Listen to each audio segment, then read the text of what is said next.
नमस्कार, कार्यक्रम कल 24 मा स्वागत छ। म वीरेन्द्र जैरो।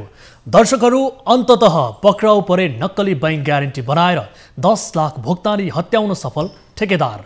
कल 24 ले निरन्तर खबरदारी जारी राखेपछि हिरासत मुक्त भएका डडेलधुराको परशुराम नगरपालिका वडा नम्बर 4 कटालका बोहरा निर्माण सेवा सञ्चालनका सेवाका प्रोप्राइटर लोकबहादुर बोहरालाई प्रहरीले पुनः पक्राउ गरेको छ।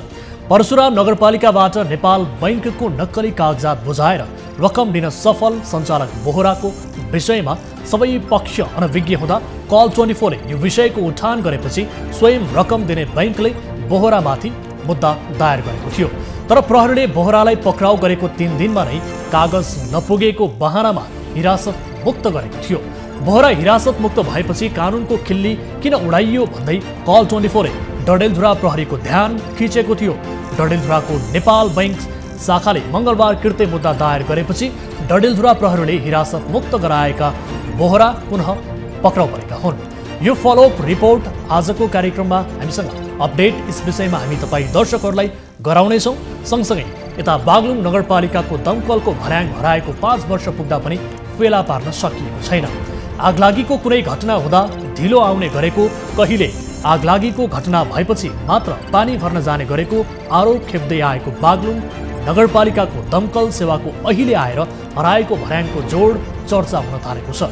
नगरपालिकामा आयोजित सार्वजनिक सुनवाई कार्यक्रममा स्थानीयवासीले दमकलको भर्याङ कता हरायो भन्ने प्रश्न राखेपछि यो रहस्यको खास खुलासा भएको थियो। नगरपालिकाले दमकलको भर्याङ एक नेतालाई दिएको बताए पनि अझै फिर्ता ल्याउन कुनै पहल गरेको छैन। प्रतिष्ठित ऊर्जा व्यापारी समेत रहेका 3 नेताले पनि भर्याङ फिर्ता नगर्दा आगलागी हुँदा दमकल कर्मचारीहरू काठको भर्याङ प्रयोग गर्न बाध्य हुँदै आएका छन्। स्थानीय तहमा के सम्म हुने गरेको छ त बेथितिको नाममा यो रिपोर्ट पनि आजको कार्यक्रममा हामी देखाउनेछौँ। यस अलावा कल 24 मा यसअघि प्रसारण भएका रिपोर्टहरूको फलोअप र तपाईँ दर्शकहरूसँगको प्रत्यक्ष गुनासोमा पनि हामी जोडिनेछौँ।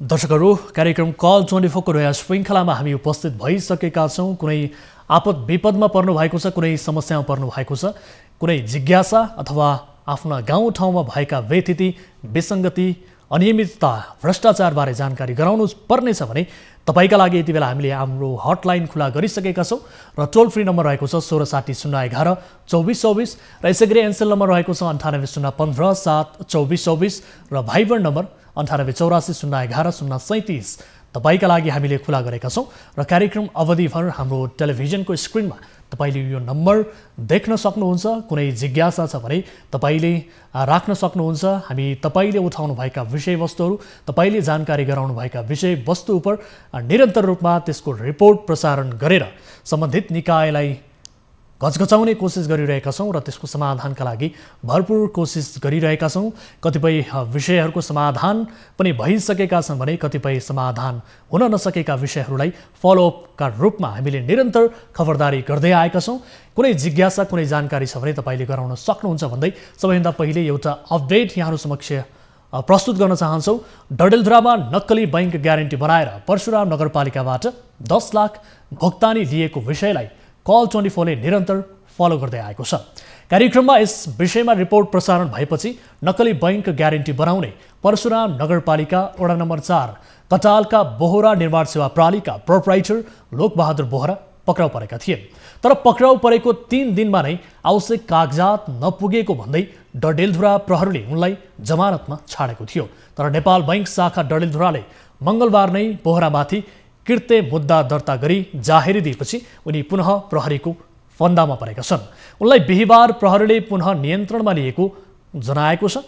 परशुराम नगरपालिका वडा नम्बर 5 को वडा कार्यालय भवन निर्माण ठेक्कामा बोहरा निर्माण सेवाले पेश गरेको बैंक ग्यारेन्टीका कागजातहरू कृत्य गरी पेश गरेको पुष्टि भएको छ।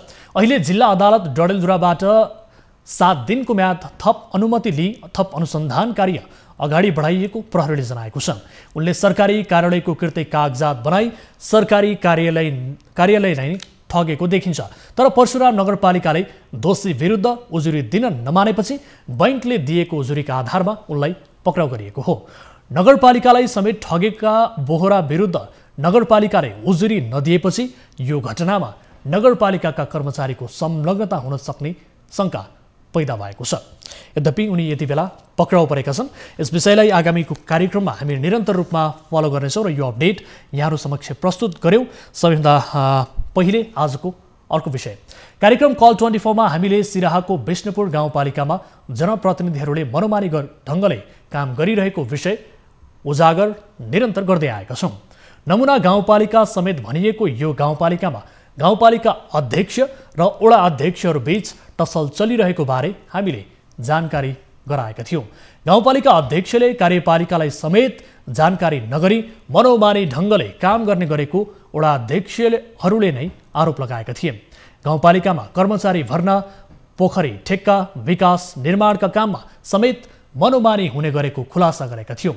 पछिल्लो समय कृत्य गरेर विद्यालयको जग्गा समेत आफ्नो नाममा पारेको आरोप समेत गाउँपालिका अध्यक्षमाथि लागेको छ। यसबारे हामीले हिजोको कार्यक्रममा सिराहाबाट टिभी जर्नलिस्ट दिलीप सहनीले पठाएको फलोअप रिपोर्ट प्रसारण गरेका थियौँ भने गाउँपालिका अध्यक्ष जागेश्वर यादवसँग बुझ्ने प्रयास समेत गरेका थियौँ। संयौंको संख्या भ्रष्टाचार र अनियमितता विरुद्ध प्रदर्शनमा उत्रिए पनि अध्यक्षले यो स्वीकार समेत गरेका थिएनन्। आज पनि हामीले यही विषयमा थप जानकारी लिने प्रयास यति बेला गरिरहेका छौँ। सिराहाको विष्णुपुर गाउँपालिकाको प्रसङ्गबारे हामीले निरन्तर रूपमा बुझ्ने कोसिस गरिरहेका छौँ। विशेष गरी स्थानीयहरूले गाउँपालिकाले अनियमितता गरेको, मनोमानी ढङ्गले गाउँपालिका सञ्चालन गरिरहेको गाउँपालिका अध्यक्षले मनोमानी ढङ्गले त्यहाँ आफ्नो निकट व्यक्तिहरूलाई कर्मचारीहरू भर्ती गरेको समेत आरोप लगाएपछि प्रदर्शन गरेका थिए। यस विषयमा हामीले हिजो पनि गाउँपालिका अध्यक्ष जागेश्वर यादवसँग कुराकानी गरेका थियौँ भने सो कुराकानी अधुरै रहेको थियो। त्यसैलाई निरन्तरता प्रदान गर्न आज हामी गाउँपालिका अध्यक्ष जागेश्वर यादवसँग थप कुराकानी गर्ने र यस विषयमा थप बुझ्ने कोसिस गर्दैछौँ। यति बेला हामीसँग जोडिनु भएको छ विष्णुपुर गाउँपालिका सिराहाका अध्यक्ष जागेश्वर यादव। अध्यक्षज्यू, स्वागत छ यहाँलाई कार्यक्रममा। धन्यवाद हजुर। हिजो पनि हामीले कुराकानी गरेका थियौँ, त्यस अघि पनि कार्यक्रममा यहाँसँग हामीले कुराकानी गरेका थियौँ र हिजो त विशेष गरी स्थानीयहरूले विरोध प्रदर्शन गरे गाउँपालिकाको विरुद्धमा। त्यस पछाडि हामीले यहाँसँग कुराकानी गऱ्यौँ र जुन कुराकानीका आधारमा आज थप हामी कुराकानी गर्ने कोसिस गरिरहेका छौँ। हिजोको कुराकानी यहाँसँग अधुरै रहेको थियो, आज फेरि समय उपलब्ध गराउनु भएको छ। यसका लागि यहाँलाई सबैभन्दा पहिले धेरै धेरै धन्यवाद। अब बताउनुहोस्, स्थानीयले गाउँपालिका विरुद्ध जुन किसिमको आवाज यति बेला उठाइरहेका छन्, यो आवाजलाई तपाईँले कसरी लिनुभएको छ? ती स्थानीय जति पनि सयौँको सङ्ख्यामा यति बेला सडकमा उत्रिएका छन्, ती तपाईँका विरुद्धमा छन्, के भन्न चाहनुहुन्छ?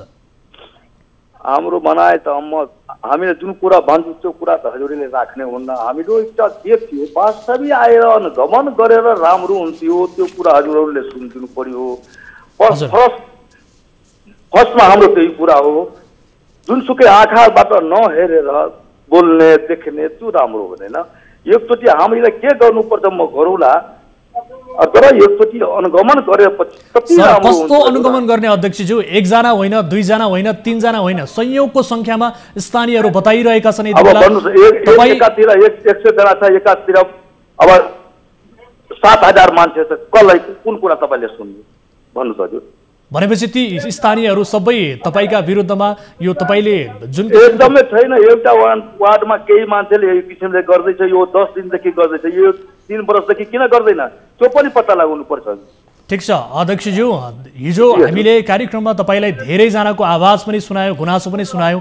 तपाईँ र मेरो कुराकानी हुँदाखेरि यति बेला प्रत्यक्ष रूपमा थप एकजना स्थानीय हामीसँग जोडिनु भएको छ, उहाँको कुरा पनि सुन्छौँ है त।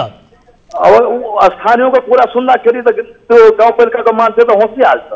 स्थानीयकै कुरा सुन्छौँ, तपाईँको गाउँपालिका भित्रका नागरिकको हामी कुरा सुन्छौँ। सर, नागरिकको यति बेला गुनासो के छ, त्यो सबैभन्दा महत्त्वपूर्ण कुरा हो। यति बेला हामीसँग स्थानीय जोडिनु भएको छ। नमस्कार, को बोल्दै हुनुहुन्छ? नमस्ते। नमस्कार, म सन्तोष कुमार यादव। सन्तोषजी, बताउनु होला, यति बेला गाउँपालिका अध्यक्ष हामीसँग जोडिनु भएको छ। गाउँपालिकाका विषयमा तपाईँले केही कुरा राख्न खोजिरहनु भयो जस्तो मलाई जानकारी प्राप्त भएको छ, बताउनु होला। हजुर, यो चाहिँ एकदमै भ्रष्टाचारको एकदमै सीमै नागिनु भयो त। यो अध्यक्षहरूले चाहिँ एउटा वनै नभएको ठाउँमा 2-2वटा वन पालेर राख्यो होइन। पनि अब चाहिँ टिकापटामा पनि आफ्नै मान्छे कमिसन खाने परो चाहिँ काम गरिराख्नु भएछ। अर्को चाहिँ जुन चाहिँ आफन्तहरूलाई नियुक्ति दिने, अब वडा अध्यक्षको भाइले चाहिँ नियुक्ति दिने, आफ्नो मान्छेलाई 2-2वटा पिए राख्ने, यो सबै चाहिँ आफ्नै झोले भोटे वरिपरिको मान्छेलाई मात्रै राख्यो भने विष्णुपुर गाउँपालिकाको स्थानीय बासिन्दाहरू जुन चाहिँ योग्य मान्छेहरू छन्, जुन चाहिँ कार्यालय सहयोगीमा चाहिँ बिएड पास भएको मान्छे पुगेनमा छ, अनि उहाँको झोले भोटेले चाहिँ त्यो कार्यालय सहयोगीमा भर्न पाउँछ अनि नियुक्ति दिन पाउँछ। उहाँलाई सोध्नु, तपाईँ उहाँले सोध्नु अनि उहाँलाई भन्नु हामीले जुन चाहिँ सूचना हामीले गरिराख्नु भएछ त्यसको एन्सर दिनको लागि। उहाँले चाहिँ विद्यालय बेच्न पाउँछ, विद्यालय अर्कैको नाउँमा चाहिँ गर्न पाउँछ। अध्यक्षजी सुन्दै हुनुहुन्छ? म सुनिसकेपछि तपाईँले सुन्नुहोस् न। तपाईँको यो 7,000 अध्यक्षजी अब तपाईँ सुन्नुहोस्, तपाईँको गाउँपालिका जुन छ, तपाईँले जुन किसिमको गतिविधि गरिरहनु भएको छ नि गाउँपालिकामा, तपाईँले यदि राम्रो काम गर्नुभएको भए यति धेरै स्थानीयहरू सडकमा उत्रिँदैनथे। तपाईँ विरुद्ध प्ले कार्ड बोकेर तपाईँको विरुद्धमा, तपाईँको गाउँपालिका विरुद्धमा जुन किसिमको अनियमितता भ्रष्टाचार भएको छ, गाउँपालिकालाई तपाईँले कर्मचारीको भर्ती केन्द्र बनाउनु भएको छ, शिक्षक भर्ना गर्नुभएको छ, जङ्गलै नभएको ठाउँमा वनपाले भर्ना गर्नुभएको छ। यस किसिमको गलत कामका विरुद्ध स्थानीय सडकमा उत्रिएका छन्। अध्यक्षज्यू उहाँ हामी रोक्न चाहन्छौँ। उहाँले भन्नुहुन्छ कि चाहिँ 7,000 मान्छे छ, अनि 7,000 मान्छे उहाँको पक्षमा भए जेपीटी गर्न पाउँछ? उहाँले अर्काको नाममा विद्यालय बेच्न पाउँछ? बढ्न भएको ठाउँमा 2-2वटा वनपाले राख्न पाउँछ? उहाँले 7,000 भोस 14,000 भोस हामीसित के मतलब भएन? अध्यक्षजी सुन्दै हुनुहुन्छ? तपाईँ सुन्नुहोस् न, म त सबै सुन्छु। तपाईँको 3 दिनदेखि क्रियाकलापमा एउटा मान्छे मात्रै भेट्छ। हाम्रो गाउँ पञ्चायत छैन, उपाध्यक्ष छैन, वार्ड अध्यक्ष छैन। तपाईँको अब कुन भाडामा तपाईँ सुन्नु न, तपाईँले कुन भाडामा राख्नु भयो त मलाई जिम्मेवार व्यक्ति तपाईँ हो अध्यक्षज्यू। तपाईँ माथि धेरै आरोप लागेको छ, गल्ती तपाईँबाट अनुगमन गरेर तपाईँ मात्रै कुरा गर्नु। कस्तो अनुगमन गर्ने सर? हामीले स्थलगत रूपमा त्यहाँ हाम्रा टिभी जर्नलिस्टले तयार पारेको रिपोर्ट हो सर। के भन्नुहुन्छ? पत्रकार हो, मलाई सबै थाहा हो। यति बेला हाम्रा दर्शकले हेरिरहनु भएको छ यो रिपोर्ट। तपाईँको विरुद्धमा उत्रिएको यो गाउँपालिकालाई तपाईँले जुन हिसाबले आफ्नो साम्राज्य बनाउनु भएको छ नि, त्यसका विरुद्धमा उत्रिएको यो सडकमा उत्रिएको प्रदर्शन हो सर। स्पष्ट पार्नुहोस्, यदि गल्ती भएको छ भने गल्ती स्वीकार्नुहोस् अध्यक्षज्यू। तर गाउँपालिकालाई यसरी तपाईँ भर्ती केन्द्र नबनाउनुहोस्। तपाईँबाट भनेपछि हुँदैन, हामीले कानुन सम्म जाँदैछु सर। तपाईँलाई जो यति बेला तपाईँको कामबाट आजित भएका छन्, तपाईँको विरुद्धमा उत्रिएका छन्, तिनै जनताले तपाईँलाई भोट दिएका हुन्। तपाईँ गाउँपालिका अध्यक्ष, तपाईँ गाउँपालिकाको अध्यक्ष, तपाईँ जनप्रतिनिधिको खोल ओढेर यति बेला गाउँपालिका तपाईँले विकृत अनियमितता भ्रष्टाचार गरिरहनु भएको छ। बिना अनुगमनको तपाईँ पुरै नै गर्नु मसँग, बिना अनुगमन चाहिँ पुरै नै गर्नु। कस्तो अनुगमन सर? यति बेला स्थानीयले बताइरहेका छन् सयौंको संख्यामा। सर तपाईले विद्यालयको जग्गा आफ्नो नाममा गर्नु भएको छ, त्यसको जग्गा पूर्जा पनि हामी देखाइरहेका छौँ यति बेला सर। सर कस्तो अनुगमन? के हो अनुगमन भनेको? के हो सर बताउनुहोस् त अध्यक्षज्यू, के हो अनुगमन भनेको? कस्तो अनुगमन गर्नु पर्यो? तपाईले जुन विद्यालयको जग्गा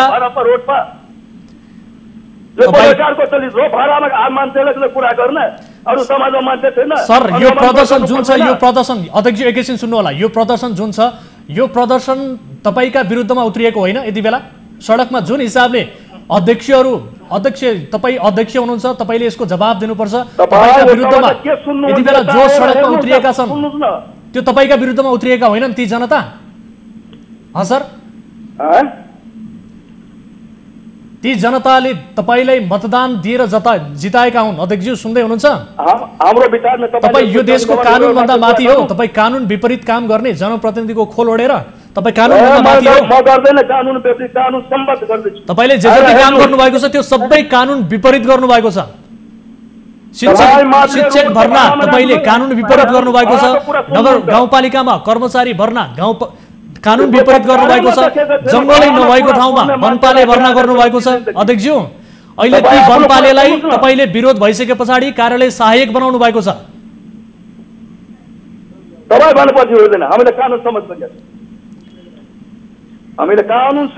कस्तो अनुगमनको कुरा गर्नुहुन्छ तपाईँ? अब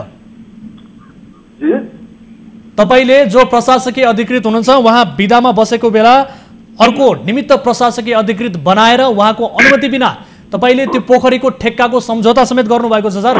यति धेरै जानकारी हामीलाई प्राप्त भएको छ। हाम्रो काम हो निर्णय गर्ने, अरु काम गर्ने कानुन उहाँको। सर हाम्रो काम हो निर्णय गर्ने। तपाईको गल्तीको प्रमाण यति बेला हामीले हाम्रा दर्शकहरूलाई देखाइरहेका छौं। तपाईले विद्यालयको सामुदायिक विद्यालयको जग्गा आफ्नो नाममा नामसारी गर्नु भएको छ। त्यो जग्गाको पुर्जी समेत हामी यति बेला दर्शकहरूलाई टेलिभिजनमा देखाइरहेका छौं। योभन्दा ठूलो प्रमाण के हुन सक्छ सर? त्यो मलाई थाहा छ, तपाईको त्यो पनि थाहा छैन। आजको कुरा तपाईले मलाई 15-45 सालदेखि मलाई थाहा छ, तपाईको के थाहा छ? मलाई थाहा हो। त्यो गाउँपालिका तपाईको साम्राज्य हो सर। तपाई कानुन भन्दा ठूलो हो। यो देशको कानुन भन्दा ठूलो हो। बोर्डर राखेर कुरा गर्नुस्। तपाईले रोडमा बोर्डर राखेर कुरा गर्नुस्। एकजना होइन, दुईजना होइन, हजारौंको संख्यामा सडकमा उत्रिएका छन् तपाई विरुद्ध सर। होस्दै छ तपाईले कुन बोर्डर काम गर्नुहुन्छ त? तपाईको थाहा हो। दिनदेखि तपाईले के गर्नुहुन्छ तपाईको थाहा हो। अध्यक्षज्यू, जो स्थानीय यति बेला सडकमा उत्रिएका छन् ती बिना कुनै आधारमा उत्रिएका हुन् त? बिना कुनै आधारमा ती स्थानीयले तपाई विरुद्ध प्रदर्शन गरेका हुन् त? एकदम के भन्नुहुन्छ? हामीलाई गर्दै तपाईले सुन्नु, राम्रोसँग सुन्नुस्, बोर्डरहरु राख्नु। बकैदा राम्रोसँग भन्नुस्, तपाईले विद्यालयको जग्गा आफ्नो नाममा किन नामसारी गर्नुभयो? गाउँपालिकालाई कर्मचारी भर्ती केन्द्र किन बनाउनु भयो? जंगलै नभएको ठाउँमा वनपाली नियुक्त किन गर्नुभयो? तपाईँ बताउनुहोस्, सबै बताउनुहोस्। अनुगमन गरेर मात्रै गर्नुहोस् तपाईँ। सर कस्तो अनुगमन भन्नुहुन्छ? यति धेरै कुराहरू प्रमाणले बोलिरहेको छ। हामीसँग प्रमाण छ सर। अरु केही हो सिधै आए अनुगमन गरेर कुरा मात्रै तपाईले गर्नुहोस्, त्यस्तो कुरा नगर्नु। सर तपाईले यति धेरै तपाईमाथि आरोप छन्, यति धेरै आरोपका प्रमाणहरू पनि छन्। हामीले टेलिभिजन स्क्रिनमा दर्शकहरूलाई देखाइरहेका छौं। त्यति गर्दा पनि तपाई मान्न तयार हुनु भएको छैन। यस विषयमा हामी एकदमै कुनै आरोप छैन। म कानुन समझ्छु। तपाईमाथि लागेका आरोपहरू सबै गलत हुन्, सबै गलत हुन्। सबै गलत। कसरी गलत हुन्छ सर? प्रमाण देखाइरहेका छौं। यति बेला जग्गा पुर्जी हामीले दर्शकहरूलाई देखाइरहेका छौं। यतिका स्थानीयहरू यति बेला स्थानीयहरू विरोध कार्यक्रम बकैता फ्लेक्स बोकेर विरोध कार्यक्रम गरिरहेका छन्। सर यताको मान्छे बुझ्दैछ के हो? तपाईले बतादा हो, यता के हो हामीले बुझ्दैछु। तपाई के छ? सर हामीले तपाईलाई प्रमाणका आधारमा प्रश्न गरिरहेका छौं सर। हामी त्यतिकै बोलिरहेका छैनौं। बुझ्नुभयो अध्यक्षज्यू? हामी तपाईलाई प्रमाणका आधारमा प्रश्न गरिरहेका छौं। तर तपाईले ती सबै स्थानीयले जुन किसिमको आरोप, जुन किसिमको तपाई विरुद्ध आवाज बोलेका छन् सबैलाई झुटो बोलिदिनु भएको छ नि। ती स्थानीय माथि तपाईले स्थानीयलाई चिन्नु हुन्न। तपाईले यो स्थानीय कहाँ चिन्ने हो? ती तपाईका स्थानीय होइनन् सर। ती सबै तपाईका स्थानीय होइनन्। तपाईको गाउँपालिकाका नागरिक होइनन्। तपाईका मतदाता होइनन् ती। तपाईलाई मत दिएर जिताएका मतदाता होइनन् तिनीहरू।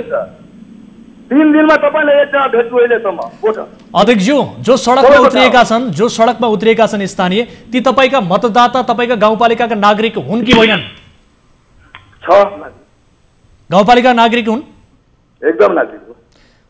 अनि किन तपाई विरुद्ध यसरी गाउँपालिकाका नागरिक बिना कारण सडकमा उत्रिनु पर्छ? हुँदै रहन्छ। 1-5 जना त त्यस खानको लागि केही बोलिहाल्छ। सबै ठाउँमा छैन। त्यति नागरिकले तपाईमाथि आरोप लगाउनुको कारण के होला त? बिना कुनै कारण सर कस्तो कुरा गर्नुहुन्छ तपाई? तपाईले नागरिक पहिले चिन्नु न, त्यो पनि चिन्नु हुन्न। तपाई नागरिकले चिनेर जताभावी कुरा गर्ने तपाईले। तपाई अध्यक्षज्यू बडो शक्तिशाली हुनुहुँदो रहेछ। तपाई यति बेला तपाईका मतदाताले जुन हिसाबले तपाईलाई मत दिएर जिताए, कसका लागि राजनीति गर्दै हुनुहुन्छ अध्यक्षज्यू? तपाई कसका लागि राजनीति गर्दै हुनुहुन्छ? कति भन्नु? म तपाईले रिक्वेस्ट पटक गर्दैछु कि अनुगमन गर्नुस्।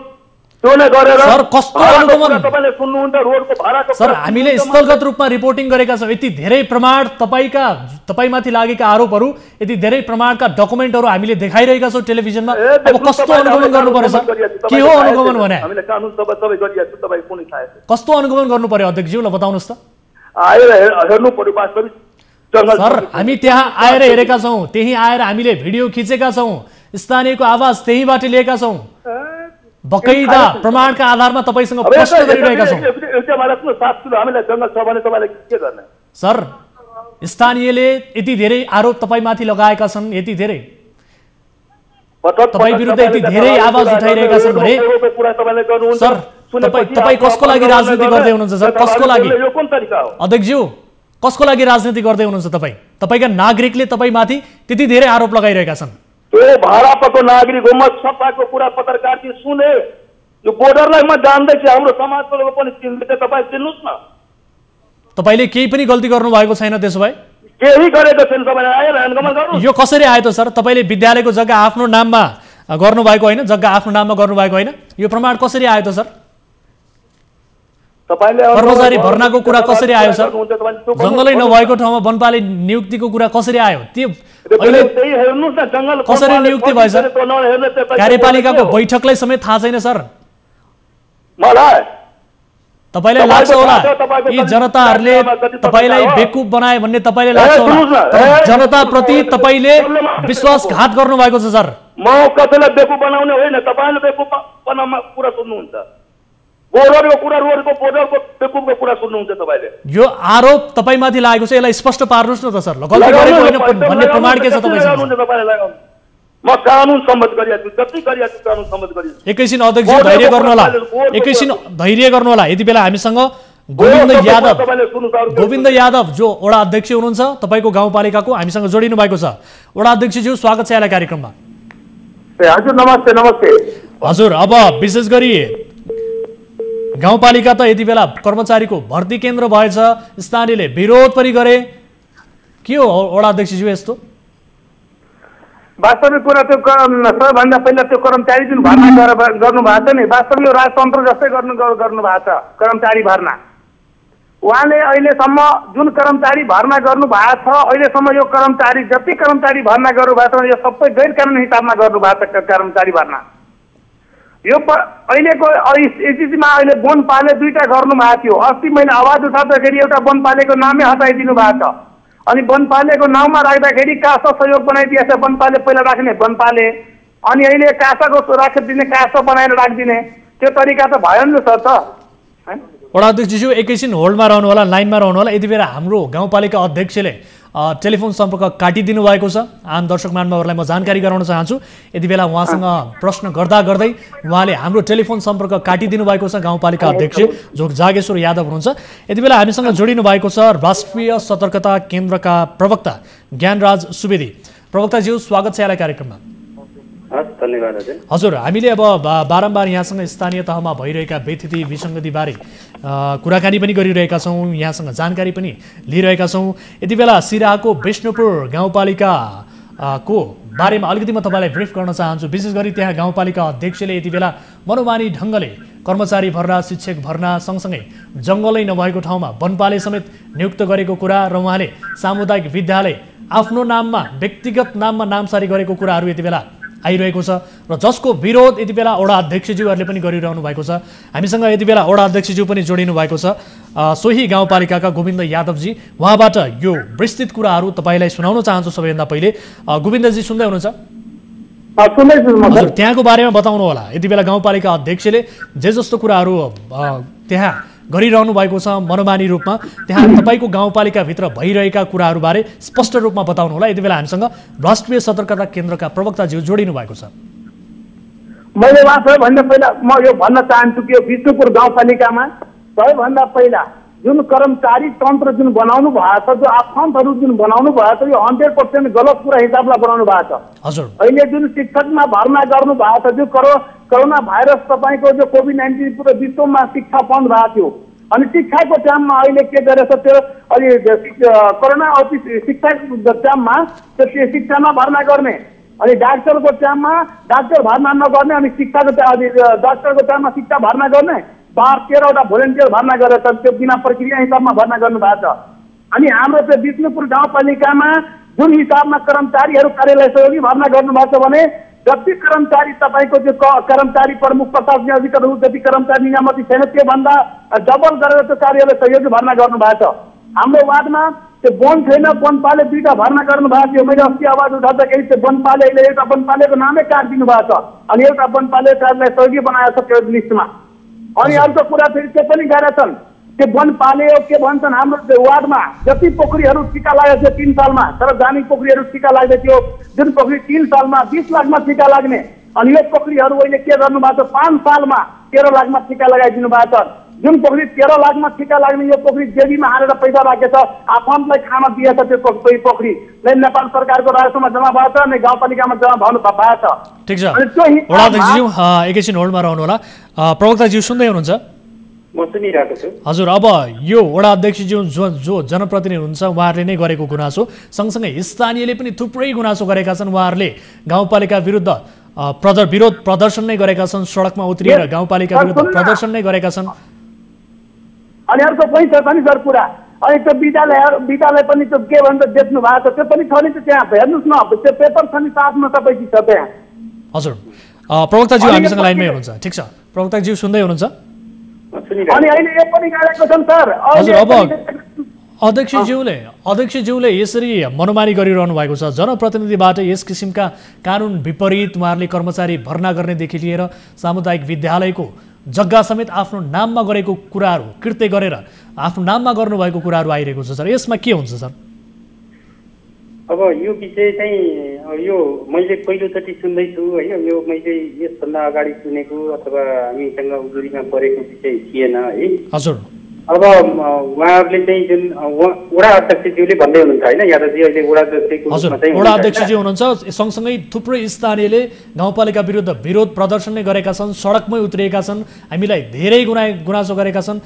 जो 1 नम्बरका वडा अध्यक्ष हुन् यति बेला हामीसँग लाइनमै हुनुहुन्छ, उहाँले गर्नुभएको गुनासो हो। ठिक छ, उहाँले गुनासो गर्नुभयो, केही न केही विकृति विसङ्गति भएर नै उहाँले बोल्नुभयो, मलाई यो लागिरहेछ होइन। हजुर, अब उहाँले चाहिँ यही कुरालाई अलिकति हाम्रो वेबसाइट छ, हामीसँग यहाँ आइपुग्नु पनि पर्दैन, मान्छे आफै यहाँ आउनु पर्दैन होइन। हजुर, यही कुरालाई उहाँले सत्य तथ्यमा सुन्नुहोस् है।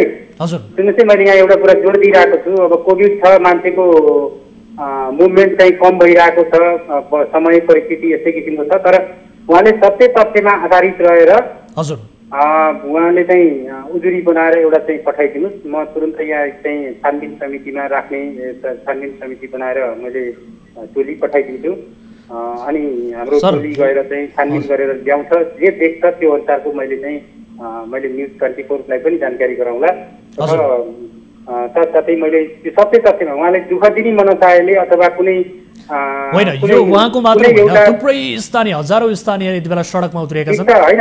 मैले यहाँ एउटा कुरा जोड गर्नु चाहन्छु। स्थानीय तहका प्रवृत्तिका कुरा गर्दाखेरि म अहिले भर्खरै 1 वर्ष अगाडि अख्तियारमा पनि बसेर त्यहाँको अख्तियारको पनि अनुसन्धानका चाहिँ अनुभव सहित म यहाँ सर्वभरि यहाँ आएको हो। एउटा कुरा के चाहिँ देखियो भने स्थानीय तहमा उजुरीहरू धेरै परेको छ, तर कतिपय उजुरीहरू दुःख दिने मनसायले अथवा पक्ष विपक्षमा भएको नाताले पनि दिएको उजुरीहरू चाहिँ मैले त्यहाँ अख्तियारमा पनि हेरेर यहाँ पनि त्यो केही प्रकृतिका चेष्टा पनि देखिन्छन्, तर अधिकांश उजुरीमा सत्यता हुन्छ भन्ने मान्यताले नै हामी काम गर्छौँ। उहाँले चाहिँ जे भनिराख्नु भएको छ त्यो कुनै पक्ष विपक्षको चाहिँ स्वार्थ प्रेरित भएर नभनिदिनु होला। अब सत्य तथ्यमा आधारित रहेको कुराहरू चाहिँ उजुरीमा छोटो चाहिँ उजुरी बनाएर चाहिँ यहाँले चाहिँ हाम्रो वेबसाइटमा चाहिँ उजुरी पठाउन चाहिँ मिल्ने चाहिँ एउटा हाम्रो अनलाइन उजुरी सिस्टम छ, इमेलमा चाहिँ उजुरी गर्न सकिन्छ। त्यो इमेल मार्फत उहाँले चाहिँ थोरै कुरा उजुरीमा लेखेर पठाइदिनुहोस्। तिहार पछाडि चाहिँ हाम्रो टोली गठन गरेर त्यसको अलिकति डिटेल्स पनि दिनुहुन्छ यति बेला, किनभने हामीसँग वडा अध्यक्षज्यू प्रत्यक्ष लाइनमै हुनुहुन्छ, उहाँले सुनिरहनु भएको छ, अरू दर्शकहरूले पनि हेरिरहनु भएको छ, गाउँपालिकाका थुप्रै स्थानीयहरूले यति बेला टेलिभिजन पनि हेरिरहनु भएको होला। अब तपाईँहरूलाई उजुरी गर्ने सजिलो माध्यम चाहिँ के हुनसक्छ, सजिलो प्रक्रिया चाहिँ के हुनसक्छ, यसबारे अलिकति डिटेल्समा बताइदिनुहोस् न। फोन मार्फत हाम्रो वेबसाइट छ। हजुर, हाम्रो वेबसाइटमा गएर उहाँले चाहिँ एउटा उजुरी गर्ने एउटा हाम्रो इमेल दिएको छ। हजुर, उजुरी वेबसाइटमा जाने अनि उजुरी दिने इमेल छ, त्यो इमेलमा चाहिँ उहाँले आफ्नो ब्यौरा चाहिँ लेखेर पठाउने र ब्यौरा लेखेर पठाउँदाखेरि यदि उहाँलाई चाहिँ आफ्नो नामबाट चाहिँ उजुरी गर्दाखेरि मलाई कुनै बदलाको भावनाले कसैले रिस चाहन्छ कि भन्ने लाग्छ भने उहाँले सिरा अब आफ्नो पालिकाको बासिन्दा भनेर चाहिँ सचेत बासिन्दा भनेर बेनामी पनि गर्न सक्नुहुन्छ। र उहाँले चाहिँ नि होइन मैले सत्य कुरा गर्नलाई मैले नाम सहितै गर्नुपर्छ भन्ने लाग्यो भने उहाँले नाम सहितै पनि गर्न सक्नुहुन्छ र हाम्रो वेबसाइटमा उजुरी पठाइदिनुहोस्। त्यो उजुरीमा हामीले खोलेर तिहार पछाडि चाहिँ हामीसँग यहाँ चाहिँ एउटा केन्द्रीय संयन्त्र हुन्छ, त्यसमा चाहिँ हामी मिटिङ बस्छौँ र छानबिन टोली बनाएर हामी छानबिन गर्छौँ। प्रवक्ताज्यू, जस्तो अब विशेष गरी अहिले अब जनप्रतिनिधिहरूले यो घटनालाई आधार मान्ने हो भने, यो उदाहरणलाई हेर्ने हो भने गाउँपालिका अध्यक्ष जो जनप्रतिनिधि हुनुहुन्छ, नेतृत्वमा रहेका जो जनप्रतिनिधि, उहाँहरूले त यो स्थानीय तहलाई अलिकति आफ्नो साम्राज्य बनाउन खोजेको, अलिकति मनोमानी गर्न खोजेको, आफ्नो अधिकारहरूको दुरुपयोग गर्न खोजेको, कानुन विपरीत काम गरेर जे हुँ मै हुँ भन्ने हिसाबले अलिकति बलशाली बन्न खोजेको जस्तो देखिन्छ। यो प्रवृत्ति पछिल्लो समय स्थानीय तहमा निकै मौलाउँदै गएको स्थिति पनि छ। यसलाई कसरी लिने? यसलाई हामीले एउटा अराजक, सुन्नुहोस् है, एउटा कुरा के हुन्छ भने स्थानीय तह एक हदसम्म स्थानीय सरकार हुन्, यो कुरालाई चाहिँ हामीले आत्मसात गर्नुपर्छ। तर के भन्दा कानुन बनाएर त्यो अनुकूलको कानुन बनाएर उहाँहरूले काम गर्नलाई स्थानीय तहलाई दिएको प्राप्त भएको अधिकारको सदुपयोग गरेर आफ्नो स्थानीय तहलाई विकास निर्माणको कामहरूमा अगाडि बढाउने हक छुट उहाँहरूलाई छ। तर के भन्दाखेरि कुनै पनि काम कानुनभन्दा बाहिर गएर बलमिचाइपूर्वक आफ्नो इच्छा विशेषमा गर्न चाहिँ पाइँदैन र धेरै हदसम्म अख्तियारबाट पनि स्थानीय तहको नाममा गत वर्ष निकै बुदाहरूको झन्डै 100 बुदा सहितको चाहिँ नि निर्देशन पत्र जारी भएको थियो र हामीले पनि बेला बखतमा जहाँ उजुरी परेको छ ती उजुरीहरूको सम्बन्धमा हामीले निर्देशन सुझावहरू चाहिँ दिने गरेकै छौँ। मात्रै के भयो भने त्यो सुझाव निर्देशनहरूको चाहिँ परिपालना चाहिँ गरिएन, त्यस कारणले गर्दा यस्तो हुन गएको छ र सबैले कानुनलाई चाहिँ शिरोधार्य गरेर कुनै काम गर्न कुनै कानुनले रोकेको छ भने त्यो कानुनको बाध्यता अथवा कानुनको अडचनहरू पुकाएर मात्रै कानुन संशोधन गरेर मात्रै अगाडि बढेमा चाहिँ यस्तो हुने थिएन र काम गर्दाखेरि सबै पक्षको सहयोगमा पारदर्शी तरिकाले गर्न सकियो भने पनि यस्तो कुराहरू चाहिँ हटाउँदै जान्थ्यो, हट्दै जाने थियो, कम हुँदै जाने थियो र साथसाथै कानुनको पालना नै यसको चाहिँ सबैभन्दा पहिलो समाधानको चाहिँ प्रयास भनेको अथवा पहिलो पाइला भनेको हामीसँग जे जति कानुनहरू छन् ती कानुनको पालना परिपालना गरेर गुणस्तरीय काम गर्न सकियो भने चाहिँ यस्ता कुराहरू चाहिँ नआउने थिए अथवा कम हुँदै जाने थिए।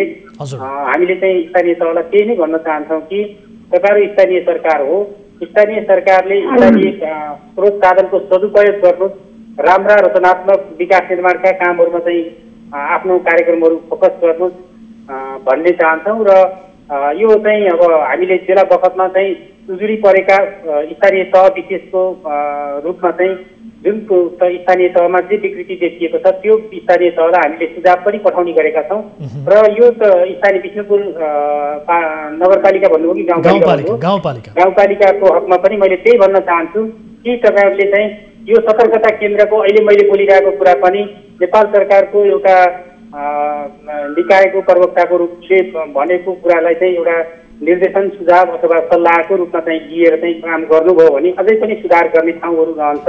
बलमिच्याइ नगर्नुहोस्, कुनै पनि भर्ना प्रक्रिया गर्दाखेरि चाहिँ प्रक्रिया पुर्याएर मात्रै गर्नुहोस् र सक्षम मान्छेलाई नियुक्ति दिनुहोस् र आवश्यकता अनुसार मात्रै नियुक्ति दिनुहोस्, पद सिर्जना गरेर मात्रै नियुक्ति दिनुहोस्। आफूलाई मन लागेको मान्छेलाई चाहिँ पद अनावश्यक पद सिर्जना गरेर पालिकाहरूलाई चाहिँ व्यवहार चाहिँ नथोपर्नुहोस् भन्ने मैले सुझाव दिन चाहन्छु र उजुरीको सम्बन्धमा तपाईँहरूकोबाट चाहिँ लिखित उजुरी आइसकेपछि त्यो उजुरीमा चाहिँ मैले एउटा चाहिँ प्रक्रिया सम्मत तरिकाबाट अगाडि बढाउनको लागि चाहिँ मैले यहाँ पहल गर्नेछु। मैले यति नै भन्न चाहन्छु।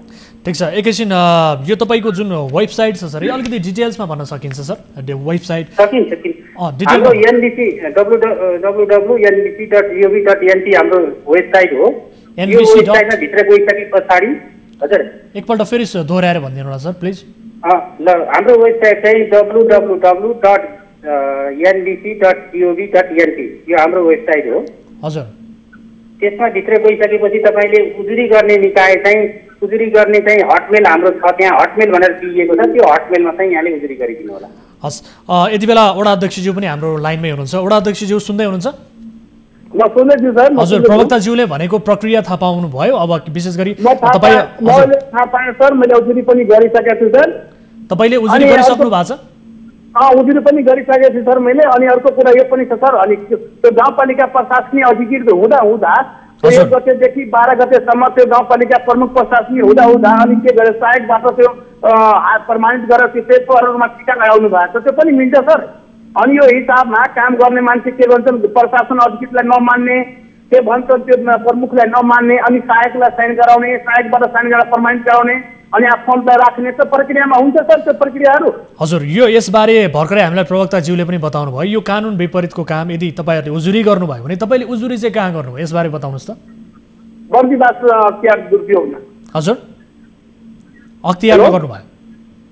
हजुर, त्यसो भए अब राष्ट्रिय सतर्कता केन्द्रमा पनि तपाईँले उजुरी गर्नु पर्यो र जसका लागि हाम्रो वेबसाइट पनि दिनुभएको छ प्रवक्ताज्यूले www.nbc.gov.np, यो नोट डाउन गर्नुहोला र त्यस पछाडि तपाईँले यसमा भित्र हटमेलमा गएर आफ्ना सबै कुराहरू उजुरी गर्नुहोला तपाईँ सँगसँगै। अनि धेरै स्थानीयहरूको आवाज यति बेला छ, आरोप गाउँपालिका अध्यक्षमाथि रहेको छ र विभिन्न विसङ्गति व्यतिथिबारे जे जति प्रमाणहरू छन् ती प्रमाणहरूलाई तपाईँहरूले संलग्न गरेर त्यहाँ तपाईँहरूले उजुरी गर्नुभयो भने यसबारे थप पहल गर्ने भनेर हामीलाई भर्खरै प्रवक्ताज्यूले बताउनु भएको छ। गर्नुहुन्छ अब उजुरी? हुन्छ सर, हामीहरू गर्न तयार छु, जनसमुदाय पनि गर्न तयार छ। अहिले हामीहरू आन्दोलन प्रक्रियामा अगाडि बढ्दैछु, सिस्टम बाई सिस्टम हामीहरू बढ्दैछु। हामीहरू पहिला वाडाबाट सुरु गरेको, वाडाबाट हामीहरू सूचना माग्दाखेरि हामीहरूको एक सालदेखि सूचना दिएन, मानेन। अनि फेरि त्रुटि गर्दाखेरि के गरेर सिडिओ कार्यालयमा दिने, जिल्ला समन्वय समितिबाट दिने उजुरी गरेको मैले। त्यसबाट पछि मैले सूचना पाएँ। अनि सूचना पाउँदाखेरि मैले हेर्दाखेरि पुरै गलत बनाएर त्यो प्रक्रिया बनाउनु भएको थियो। अनि त्यो हिसाबमा हामीहरू अहिले फेरि जारी छु। हामीहरूको अहिले आन्दोलन बन्द भएको छैन, हामीहरू बन्द गरेको छैन हामीहरू। अनि त्यो प्रक्रियामा हामी तपाईसँग हामी फेरि एकैछिनमा जोडिन्छौँ, होल्डमै रहनुहोला। यति बेला हामीसँग जोडिनुभएका राष्ट्रिय सतर्कता केन्द्रका प्रवक्ता ज्ञानराज सुवेदी उहाँ हाम्रो लाइनमै हुनुहुन्छ। प्रवक्ताज्यू, वडा अध्यक्षज्यूले बताएअनुसार अब उहाँहरू उजुरी गर्नुहुन्छ। यसअघि पनि उहाँहरूले अख्तियारमा उजुरी दिइसक्नु भएको, तर राष्ट्रिय सतर्कता केन्द्रमा पनि उहाँहरूले उजुरी बुझाउनु हुनेछ भन्ने किसिमको जानकारी दिनुभएको छ। यसबारे थप पहल गरियोस्, हामी यही यहाँहरूको ध्यान आकर्षण गराउन चाहन्छौँ र समय र जानकारीका लागि धेरै धेरै धन्यवाद।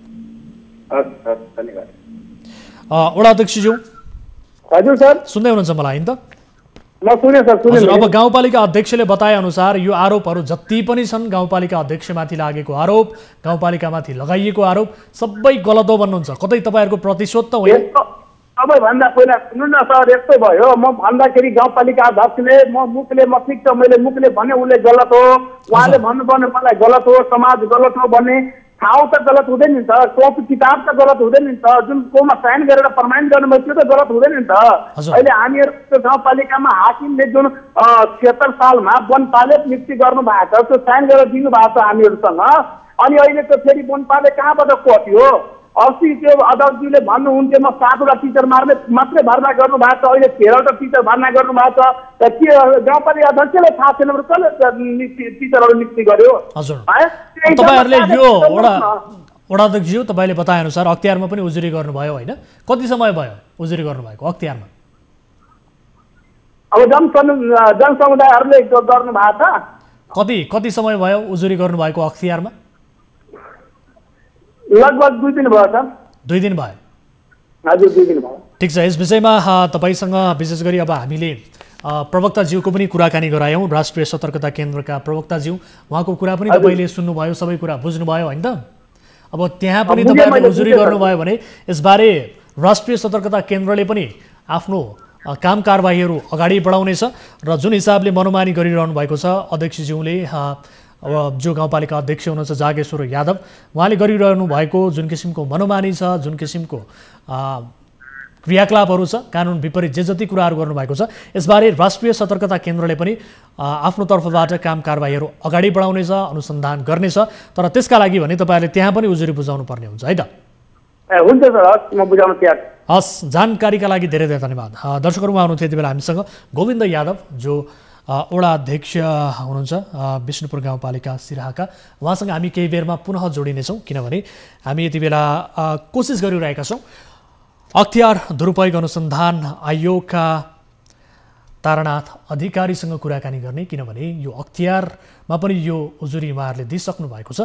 यस किसिमको घटनाबारे उजुरी नआएको भनेर राष्ट्रिय सतर्कता केन्द्रले त बताएको छ, तर सँगसँगै अख्तियार दुरुपयोग अनुसन्धान आयोगमा पनि उहाँहरूले उजुरी दिइसक्नु भएको छ। यसबारे के कसरी अनुसन्धान भइरहेको छ जानकारी लिने कोसिस हामी गरिरहेका छौँ, किनभने एउटा होइन यहाँ थुप्रै किसिमका आरोपका फेहरिस्तहरू रहेका छन्। गाउँपालिका अध्यक्षमाथि विभिन्न किसिमका आरोपहरू रहेका छन्, शिक्षक भर्नादेखि लिएर प्रशासकीय अधिकृत निमित्त रूपमा एकजना जो प्रमुख प्रशासकीय अधिकृत हुन् उनलाई जानकारी नदिइकन निमित्त प्रशासकीय अधिकृत स्थानीय कर्मचारीलाई बनाएर पोखरी निर्माणदेखि अन्य पूर्वाधार निर्माणको ठेक्का सम्झौता गराउने कुरामा, त्यो सदर गराउने कुरामा उहाँले गाउँपालिका अध्यक्षले यसरी काम कारबाहीहरू कानुन विपरीत गर्नुभएको छ।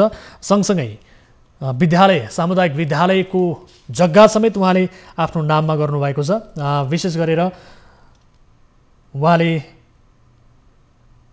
2067 साल कार्तिक 23 गते आफ्नो नाममा विद्यालय गराएर सँगसँगै अर्को व्यक्तिलाई समेत उहाँले बिक्री गरेको खुलेको छ, जो फुलगेन यादवको नाममा 2073 सालमा उहाँले उनको नाममा बिक्री गरिदिनु भयो। त्यस पछाडि पुनः अध्यक्षले साउन 3 गते छोरा सुरेश कुमार यादवको नाममा उक्त जग्गा नामसारी गरेको समेत यति बेला खुलेको अवस्था छ। यसरी गाउँपालिकाभित्र रहेको सामुदायिक विद्यालयको श्री जनता प्राथमिक विद्यालय राजोखरको नाममा रहेको जग्गा समेत उहाँले आफ्नो नाममा नामसारी गर्नुभएको छ। यसरी सार्वजनिक सामुदायिक जग्गा पनि उहाँले आफ्नो नाममा किर्ते कागजात बनाएर गरिदिनु भएको छ। यो किसिमको गम्भीर अपराधको आरोप उहाँलाई लागेको छ र हामीले जग्गा धनीको पुँजी समेत टेलिभिजन स्क्रिनमा आम दर्शक महानुभावहरूलाई देखायौँ। यति धेरै आरोपका प्रमाणहरू समेत हुँदाहुँदै हामीले प्रश्न गर्दा पनि उहाँले अनुगमन गर्नुहोस्, त्यस पछाडि मात्रै हुन्छ भनेर भन्नुभयो। थाहा छैन कस्तो किसिमको अनुगमन गर्नुपर्ने हो। यति धेरै प्रमाणहरू हुँदाहुँदै स्वयं उहाँलाई मतदान दिएर जिताउने उहाँका मतदाताहरू उहाँ विरुद्ध नै सडकमा उत्रिएका छन्। एकजना होइन, दुईजना होइन, सयौँको सङ्ख्यामा सडकमा उत्रिएका छन् स्थानीय नागरिकहरू। तर पनि उहाँलाई अनुगमन नै चाहिएको छ। कस्तो किसिमको अनुगमन हो थाहा छैन। यस विषयलाई लिएर हामी आगामी कार्यक्रममा पुनः फलोअप गर्नेछौँ र विशेष गरी राष्ट्रिय सतर्कता केन्द्रबाट पनि के कस्तो किसिमको पहल अब अगाडि बढ्छ उजुरी दिइसके पछाडि हामी यसबारे पनि जानकारी लिन्छौँ। आजलाई भने हामी कुराकानी गर्ने कोसिस गरिरहेका थियौँ अख्तियार दुरुपयोग अनुसन्धान आयोगका प्रवक्ता तारानाथ अधिकारीसँग। उहाँसँगको टेलिफोन सम्पर्क हाम्रो हुन सकेन। यो विषयलाई यहीँ थाती राख्दै अर्को विषयतर्फ यहाँको ध्यान आकर्षण गराउन चाहन्छौँ। दर्शकहरू, सार्वजनिक सम्पत्तिको दुरुपयोग भएको समाचार बारम्बार आइ नै रहन्छ। त्यस्तै दुरुपयोग बागलुङ नगरपालिकामा पनि भएको छ। करिब 7 वर्ष अघि बागलुङ नगरपालिकाले आगो नियन्त्रणका लागि भनेर दमकल अर्थात् अग्नि नियन्त्रक गाडी खरिद गरेपछि बागलुङ जनतामा आगो नियन्त्रणमा हुने सहज किसिमको विश्वास रहेको थियो। तर द्रुत गतिमा सेवा दिन चुकेको, कहिले आगो लागेपछि मात्रै पानी भर्न जाने, कहिले दक्ष जनशक्ति अभावले घटनास्थलसम्म पुगेर पनि आगो नियन्त्रणमा लिन नसक्ने जस्ता समस्याहरू बागलुङवासीले भोग्दै आएका छन्। त्यति मात्र होइन, अहिले त उक्त दमकलको भर्याङ नै गायब पारिएको छ। सार्वजनिक सम्पत्तिमा भएको चरम लापरवाही सम्बन्धी तयार पारिएको यो रिपोर्ट हेर्नुहोस्। सार्वजनिक सम्पत्तिलाई व्यक्तिगत हिसाबले प्रयोग गर्न नपाउने स्पष्ट नियमावली हुँदाहुँदै पनि सार्वजनिक सम्पत्तिको रूपमा रहेको बागलुङ नगरपालिकाको स्वामित्वमा रहेको उक्त अग्नि नियन्त्रण गाडीको भर्याङ नै नियम विपरीत निजी प्रयोगका लागि दिएको छ। नेकपा बागलुङका एक प्रतिष्ठित नेता समेत रहेका एक सौर्य ऊर्जा व्यवसायीलाई उक्त भर्याङ उपयोगका लागि दिएको छ। यस विषयमा बागलुङ नगरपालिका वडा नम्बर 1 स्थित नगरपालिका र स्थानीय बीच भएको सार्वजनिक सुनवाईमा यसबारेमा स्थानीयले प्रश्न पनि गरेका थिए। तर जवाफमा बागलुङ नगरपालिकाका नगर प्रमुख जनकराज पौडेलले उक्त भर्याङ एक सौर्य ऊर्जा व्यवसायीले लगेको र हामीले चाँडै माग्ने उत्तर दिन भएका थिए। नगरपालिकासँग भएको भर्याङ निजी प्रयोगका लागि दिएर आगो नियन्त्रण गर्ने बेलामा भने काठको भर्याङ प्रयोग गरेको स्थानीयको भनाइ छ। यस विषयमा प्रशासनको समेत ध्यान आकर्षण गराउँदा प्रशासनले सानातिना विषय भन्दै चासो नदिएको स्थानीयको गुनासो छ। दमकलको साथसाथै हामीले यहाँको भर्याङ हो। दमकल जुन चालकलाई जिम्मा लगाइएको हुन्छ, भर्याङ पनि सोही चालककै जिम्मामा चाहिँ दिइएको हुन्छ तत्क्षण। त्यसपछि त्यो प्रयोगकै सन्दर्भमा अब कहाँ कसरी प्रयोग भएको छ, कता प्रयोग भएको छ, कता गएको छ भन्ने विषयमा चाहिँ हामी खोजी गर्छौँ। अहिलेसम्म 4-5 वर्ष अगाडि तपाईँलाई थाहा नभएर हो कि थाहा भएर पनि खोजी नगर्नु भएको? मेरो मात्रै कुरा भन्नुभन्दा पनि अब हामी एउटा जिम्मा उसले नै यहाँ छैन भनेर नआउँदासम्म त मलाई पनि थाहा हुने विषय भएन। अहिले पछिल्लो समयमा समाचारहरू पनि आइरहेका छन् भर्याङ छैन भन्ने खालको कुरा भएको हुनाले हामीले उसलाई मौखिक रूपमा सोधिरहेका छौँ, खोजी गरिरहेका छौँ र अब फेरि कहाँ छ भन्ने विषयमा चाहिँ फेरि पनि खोजी प्रक्रिया चाहिँ अगाडि बढाउँछौँ। तर वडा नम्बर 1 को सार्वजनिक सुनवाईमा सबै सामु भर्याङ प्रयोग गरिएका व्यक्ति यति नै तोकिए पनि यस विषय सम्बन्धित निकायले चासो नदेखाउनु सोचनीय विषय बनेको छ। अहिले दमकल बागलुङ नगरपालिका 1 को डिलमा राखिन्छ, तर सुरक्षात्र पनि त्यहाँ दमकल राखिनु सही नभएको स्वयं जनप्रतिनिधि नै बताउँछ। यस्तो जरुरी सामग्री र लापरवाही गरिँदा आइपर्ने विपदबाट नागरिकले बेहोर्नु पर्ने क्षतिको जिम्मेवारी कसले लिने? स्थानीयहरू नगरपालिकालाई प्रश्न गरिरहेका छन्। दर्शकहरू, यस विषयमा थप जानकारी लिन्छौँ। यति बेला हामीसँग जोडिनु भएको छ स्थानीय रमा शर्मा, हाम्रो प्रत्यक्ष लाइनमा हुनुहुन्छ। सुन्दै हुनुहुन्छ? हजुर, यहाँलाई स्वागत छ कार्यक्रममा। धन्यवाद तपाईलाई। हजुर, यो दमकलको भर्याङ हराएको विषयमा हामीले कुराकानी गरिरहेका छौँ। विशेष गरी सार्वजनिक सम्पत्तिलाई व्यक्तिगत हिसाबले प्रयोग गर्न पाइँदैन भन्ने किसिमको स्पष्ट नियमावली छ, तर पनि यसरी प्रयोग भएको रहेछ। के हो यसबारे बताउनुहोस् त? कति वर्षदेखि यो भर्याङ त्यहाँ गायब पारिएको हो? कसले चलाइरहेको छ? यसबारे तपाईँहरूले सम्बन्धित निकायसँग प्रश्न पनि गर्नुभयो होला, के जवाफ पाउनुभयो? लामो समय बागलुङ बजार जो साँगो र गल्लीहरूमा निर्मित घरहरू छन्, आगो लाग्दाखेरि ठुलो विपत्ति आउने उले हामीले धेरै मेहनत गरेर चाहिँ बागलुङमा दमकल भित्रायौँ। दमकलसँग दमकलको एउटा लामो र राम्रो र बलियो भरपर्दो भर्याङ पनि आउँदो रहेछ। हजुर, त्यो भर्याङ चाहिँ अब होला कोही बाठो मान्छेले त्यो भर्याङको मूल्य चाहिँ भ्यालु चिनेर 4-5 वर्ष अगाडिदेखि नै भर्याङ गायब भयो। हामीले सामाजिक सञ्जाल मार्फत पनि यो भर्याङ कहाँ छ भनेर आवाज उठाउँदै आएका हौँ। त्यो बिचमा चाहिँ बागलुङ बजारमै मेयर साहबकै भाइको घर आगो लाग्दाखेरि पनि त्यो भर्याङ। रमाजी एकैछिन होल्डमा रहनु होला, हामीसँग मेयर साहब पनि ठ्याक्कै जोडिनु भएको छ प्रत्यक्ष लाइनमा। यति बेला बागलुङ नगरपालिका बागलुङका मेयर जनकराज पौडेल हाम्रो प्रत्यक्ष लाइनमा हुनुहुन्छ। मेयर साहब, स्वागत छ यहाँलाई कार्यक्रममा। धन्यवाद। हजुर, अब दमकलको भर्याङ नै गायब पारिएको रहेछ। सबैभन्दा पहिले त यो भर्याङ कसले प्रयोग गरिरहेको छ यसबारे बताउनुहोस् त सर। अब यो पहिलाको कुरा हो, म आउनुभन्दा अगाडि यसको बारेमा मलाई खासै जानकारी छैन। सर, जानकारी लिनु पर्दैन सर, तपाईँ आएको पनि त कति भइसक्यो सर, 3 वर्ष पुग्नै लागिसक्यो। तर त्यही यो केस मका धेरै आएको छैन होइन। हजुर, अब यो तपाईँले जानकारी गराइहाल्नु हो, म यसलाई खोजी गरेर। सर, तपाईँलाई जानकारी थिएन सर अहिलेसम्म? तपाईँलाई अहिलेसम्म जानकारी थिएन कि अहिले भर्खरै जानकारी पाउनु भएको यो मेयर साहब? मलाई केही दिन अगाडि चाहिँ जानकारी गराउनु भएको थियो। हजुर, मैले अफिसलाई भनेर चाहिँ खोजी चाहिँ कार्य अगाडि बढेको छ। अब यति बेला हामीलाई स्थानीयले बारम्बार गुनासो गरिरहेका छन् यस विषयलाई लिएर। नगरपालिकामा रहेको दमकलमा भर्याङ नै नहुँदाखेरि हजुर, यो खास गरी अफिसको प्रशासनको त्यहाँ तत्कालीन जिम्मेवार साथीहरूको चाहिँ जिम्मेवारी जवाफदेहीको कुरा हो। तैपनि अहिले अब हामी जवाफ आइसकेको हुनाले तपाईँहरूले जानकारी गराउनु भयो। मेयर साहब, अब त्यो भर्याङ जुन छ यति बेला ऊर्जा व्यवसायी जो सौर्य ऊर्जा व्यवसायी छन् ती व्यवसायीले प्रयोग गरिरहेको सँगसँगै उहाँ नेता पनि हुनुहुन्छ, ती नेताले प्रयोग गरिरहेको बारे हामीलाई जानकारी प्राप्त भएको छ र सार्वजनिक सुनवाईमा स्थानीयले प्रश्न गर्दा पनि यति बेला त्यो जवाफ त्यहाँ स्थानीयहरूले पाएको स्थिति थियो। हामी यति बेला स्थानीयको कुरा पनि सुन्छौँ। हामीसँग प्रत्यक्ष रूपमा जोडिनु भएको छ, उहाँसँग हामी कुराकानी गर्छौँ। र सँगसँगै मेयर साहब, हामीलाई के पनि जानकारी प्राप्त भएको छ भने तपाईँको भाइको घरमा चाहिँ आग लागि हुँदाखेरि त्यहाँ पनि भर्याङ थियो कि थिएन सर? 4-5 वर्ष भइसक्यो सर, यसबारे तपाईँले यो किसिमको जवाफ दिन मिल्छ सर? एउटा भर्याङ खोज्नका लागि कसले प्रयोग गरिरहेको छ भनेर भर्याङ खोज्नका लागि यति समय लाग्छ सर? सर, तपाईँलाई सार्वजनिक सुनवाईमा समेत यो विषयमा जानकारी गराइएको थियो सर, बिर्सिनु भएको सम्झिरहनु भएको छ? ठिक छ, म त्यो आफ्नो अब नोटिसमा आयो मेरो। सर, तपाईँले भर्खरै 2-4 दिन अगाडि थाहा पाए भन्नुभयो, तर सार्वजनिक सुनवाई भएको कति समय भयो सर? रामरेखामा जुन किसिमको सार्वजनिक सुनवाई भएको थियो त्यहाँ स्थानीयले प्रश्न गर्दा यो कुरा उठेको छ सर, तपाईँ बिर्सनु भयो सर? मलाई ठ्याक्कै याद भएन त्यसको बारेमा। यति छिटै बिर्सनुहुन्छ? यसरी तपाईँलाई थाहा छैन सर सार्वजनिक सम्पत्तिलाई व्यक्तिगत रूपमा प्रयोग गर्न पाइँदैन भन्ने किसिमको स्पष्ट रूपमा नियम छ सर? ठिक छ, म त्यो जानकारीमा आइसकेपछि म आफ्नो जवाफदेहिता जिम्मेवारी म त्यो सोधखोज गर्छु भनिसकेपछि।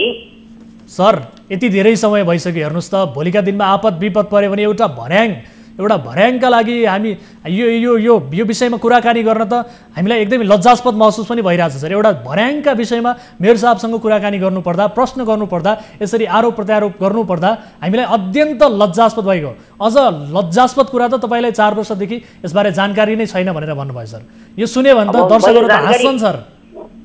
सुन्नु न, तपाईँहरूले पनि जवाफदेहीपूर्ण ढङ्गले लिनु पर्यो। अब पत्रकार साथीहरूले पनि अब तपाईहरुले सर तपाईलाई सोधेको छु 4 वर्षदेखि सर 4 वर्षदेखि एउटा भर्याङ दमकलमा भर्याङ छैन सर। यो लाजको कुरा होइन सर, कसैको घरको भर्याङ होइन नि सर। यो त दमकलको भर्याङ हो, सार्वजनिक सम्पत्तिको नगरपालिकाको कार्यालयमा आगलागी भए पनि भोलिका दिनमा चाहिने हो सर। यति धेरै संवेदनशील विषय सर। एम्बुलेन्स दमकल भने त निकै संवेदनशील विषय हो नि सर। जति बेला पनि आपद विपदमा काम लाग्छ सर। यसबारे तपाईलाई हजुर यो कुरा चाहिँ सामान्यतया अफिसको व्यवस्थापन भित्र पर्छ। यो प्रश्न पनि हाम्रो कार्यालय प्रमुख यसको सर मेयर साहब यदि बागलुङ तपाईले जानकारी गराइसकेपछि मैले यसलाई खोज्छु भनेकै छु त सर। समय त धेरै भइसक्यो नि सर, तपाईले भन्नुभयो भर्खरै जानकारी पायौं भनेर। यति धेरै समय भइसक्यो, सार्वजनिक सुनवाईमा सबै त्यो विषय उठेको छ, अहिलेसम्म तपाईले खोजबिन गर्न सक्नु भएको छैन सर। मैले खोजी गर्छु भनेकै त सुने, अरु के गरेको छु सर? नगरपालिकामा अहिले आगलागीका घटना भयो भने कसरी व्यवस्थापन गरिरहनु भएको छ तपाईँहरु? त्यही दमकलले काम गर्छ? दमकलले काम गरिरहेको छ अहिलेसम्म। दमकललाई हामीले मर्मत गरेर सर तर स्थानीयको गुनासो छ, त्यो दमकलले काम पनि गरिरहेको छैन। यतिसम्म त्यहाँ जनशक्तिको पनि अभाव छ, भनेको समयमा दमकल पुग्दैन, पानी भर्नका लागि पनि समस्या छ। त्यस किसिमको कुराहरू यति बेला आइरहेको छ सर। अहिले हामीले बाँसको भर्याङ काठको भर्याङ प्रयोग गर्नु परिरहेको छ सर। यति धेरै लज्जास्पद विषय हेर्नुहोस् त। त्यो तपाईहरुलाई कसरी रिपोर्टिङ हुन्छ? तपाईहरुले सर सँगसँगै तपाईहरुले अन्य ठाउँबाट दमकल मगाइरहनु भएको छ। नगरपालिकासँग स्वयं दमकल छ, भर्याङ नभएका कारणले 24 घण्टा प्रयोगमा आइरहेको छ। तपाईहरुले गलत अफवाह पनि नफैलाउनुस्। मेयर साहब हामीले अफवाह फैलाएको होइनौं। राखेर दमकलले निर्वाध ढंगले काम गरिरहेछ। हामीले अफवाह फैलाएका छैनौं। यति बेला स्वयं स्थानीय हामीसँग जोडिनु भएको छ। अहिले जुन दमकल बाहिरबाट ल्याएर प्रयोग गर्नु परिरहेछ भन्नु भएको छ, स्थानीयको कुरा सुन्छौ सर। पत्रकार एकैछिन होल्डमा रहनु होला मेयर साहब, एकैछिन होल्डमा रहनु होला। दमकलमा भर्याङै छैन, काठको भर्याङ प्रयोग भइरहेको छ सर। एकैछिन होल्डमा रहनु होला। स्थानीयज्यू हामीसँग जोडिनु भएको छ। रमाजी सुन्दै हुनुहुन्छ? राम सर मेयर साहबलाई बताइदिनुहोस् त त्यहाँको स्थिति के हो? मेयर साहब त यो विषय त मलाई जानकारी नै थिएन भनेर भन्नुहुन्छ, 2-4 दिन अगाडि मात्रै थाहा पाए भन्नुहुन्छ, के हो कुरा? मेयर साहबलाई मेरो सुझाव मेयर साहबले अहिले थाहा पाए पनि राम्रो भयो। तपाईँको कर्मचारीले मेयर साहब आउनुभन्दा पूर्व नै यो भर्याङ हराएको हो। त्यस कारण मेयर साहबले अहिले जानकारी प्राप्त गर्नुभयो। तपाईँको कर्मचारीले तपाईँको चाहिँ दमकलको चाहिँ भर्याङ हराउँछ भने तपाईँको कार्यालयको के चिज हराएर होला? तपाईँ आएपछि हेर्नु पर्छ कि पर्दैन? तपाईँ त्यही कर्मचारीबाट विश्वस्त हुनुहुन्छ। अब त्यस कारणले नोटिस पाउनुभयो, तपाईँले आजैदेखि खोज्नुहोस् भर्याङ कहाँ छ, भर्याङ ल्याउनुहोस् होइन। जहाँसम्म दमकलले काम गरेको छैन भन्ने हकमा चाहिँ ठुलो चाहिँ तपाईँको चाहिँ घटनाहरू घट्दाखेरि बाहिर परद म्याग्दीबाट पनि झिकाउने गरिन्छ। दमकलले चाहिँ काम गरेको छ। पानीको हकमा चाहिँ पानी चाहिँ बागलुङमा समस्या नै छ। त्यस कारणले मेयर साहबले चाहिँ थाहा पाइसकेपछि अब त खोज्नु पर्यो नि त। सार्वजनिक कुरा आइसकेपछि सरकारी सम्पत्ति पाएपछि मैले यसलाई खोजी गर्छु भनेको छु। हजुर र मैले खोजी गर्छु र अहिले दमकल सर तपाईले त सार्वजनिक सुनवाईमा नै तपाईले जानकारी पाउनुभयो। त्यस पछाडि पनि तपाईहरुले त्यहाँ खोजबिन गर्छौं भनेर भन्नुभयो सर। त्यस पछाडि हेर्नुस् त कति समय बितिसक्यो, अहिले पनि तपाई खोज्छौं भनेर भनिरहनु भएको छ सर। अब जानकारीमा आइसकेपछि खोज्छु नभनेर के भन्ने? सर तपाईले जानकारी त सार्वजनिक सुनवाईमै आएको हो नि, होइन र? त्यति बेला पनि तपाईले टिप्नु भएको होला। त्यति बेला तपाईलाई जानकारी भइसके पछाडि तपाईले खोजबिन गर्छु भनेर त्यति बेला नै भन्नुभएको छ सर। भनेपछि एकदमै यो एकदम यसबाट त सजिलै बुझ्न सक्यो, एकदमै बडो शक्तिशाली मानिसले यो भर्याङ प्रयोग गरिरहेको छ सर। सार्वजनिक जुन दमकलको भर्याङ छ बडो शक्तिशाली, तपाईहरु हल्लाउन पनि सकिरहनु भएको छैन त्यो व्यक्तिलाई भन्ने बुझ्न सकिन्छ सर। हो सर शक्तिशाली हुन् कि कमजोर हुन् त्यो बारेमा मलाई थाहा छैन। प्रयोग गरेको छ, म त्यसलाई खोजी गरेर जवाफदेही जिम्मेवारीमा म लिन्छु। सर कहिलेसम्म खोजबिन गर्नुहुन्छ सर? ल दमकलमा भर्याङ चाहिँ कहिलेसम्म लाग्छ सर? ल बताउनुहोस् त। केही समय लाग्छ। कति समय लाग्छ बताउनुहोस् सर, ठ्याक्कै बताउनुहोस्। अब ठ्याक्कै अहिले मैले तपाईलाई यति समय भने म छिटै नै यसलाई जानकारीमा लिन्छु। सर 1 महिना, 1 वर्ष, 2 वर्ष, 5 वर्ष कति समय लाग्छ ल भन्नुहोस्? अब यसलाई तपाई प्रुभ गर्ने ढंगले नलिनुस्, म जवाफदेही जिम्मेवारी ढंगले म छिटै नै सर। यति मात्र होइन, तपाईलाई अर्को जानकारीमा पनि म गराउँछु। हुन त जानकारी होला, यति बेला बागलुङ नगरपालिका 1 को डिलमा चाहिँ उक्त दमकल राखिदो रहेछ र त्यहाँ सुरक्षाका हिसाबले पनि त्यो दमकल टुटफुट हुने किसिमको कुराहरू सुरक्षा पनि अलिकति कमजोर देखिएको भनेर यसबारे पनि जानकारी भएको छ। यसबारे पनि तपाईहरुले भोलिका दिनमा अब यो दमकलमा क्षति पुग्यो भने यसको जिम्मेवारी कसले लिने? सँगसँगै आगलागीका घटना भयो र दमकल समयमा पुग्न सकेन भने त्यसको जिम्मेवारी को हुने सर? यो दमकल पनि सुरक्षित तरिकाले राख्नुपर्ने होला नि त सर। कि होइन? यस्तो हो, त्यहाँ दमकल रहनाको कारण के हो भने दमकल चालक पनि त्यही नजिकै बस्नुहुन्छ, एउटा रात बिरात आपतमा पर्ने हुनाले, एउटा अर्को चाहिँ प्रहरी सामुदायिक प्रहरी सेवा केन्द्र पनि त्यही थियो केही समय। हजुर, अहिले त्यो स्थान छोडेर गएको हुनाले प्रहरी त्यहाँ अहिले केही टाढा चाहिँ सरेर जानुभएको छ होइन।